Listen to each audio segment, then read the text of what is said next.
Dear Dead, I write to you with regret for the respect we couldn't pay to your mortal remains. We mortals have remained a bad example of our own species for long now. But I hope that it isn't too late or wrong now that I write to you with hope that these words transcend worlds and find you. These words are an apology. Mind you, this isn't a eulogy any dead person deserves to get. And yet, this is the sad reality.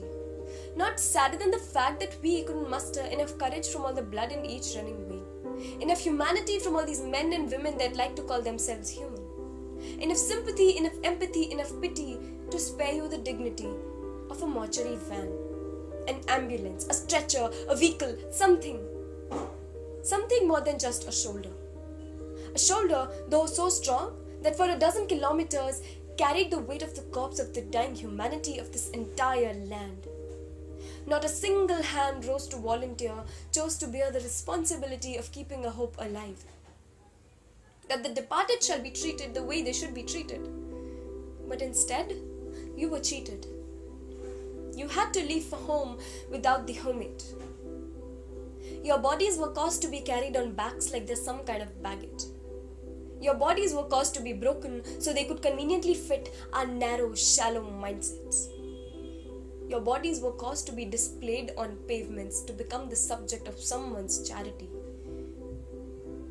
Your bodies were disrespected, and so were your existences.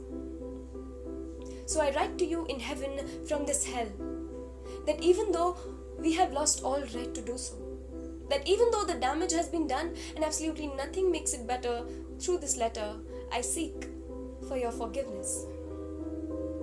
And I ask you to not forgive us, for that should be our punishment, our penance.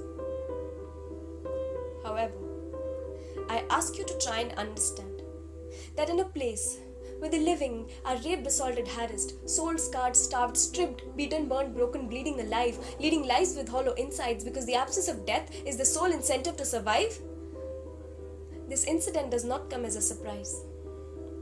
That the dead have been deprived of the basic necessities of death. Health is to body what help is to needy. Not everyone who needs attains. The seeds of pain just blossom a little better in the soil of poverty. Suffering sees an opportunity in the eyes of those who have seen the worst times. We have failed as a race to understand that there is no fucking race. No one is winning. We're all losing.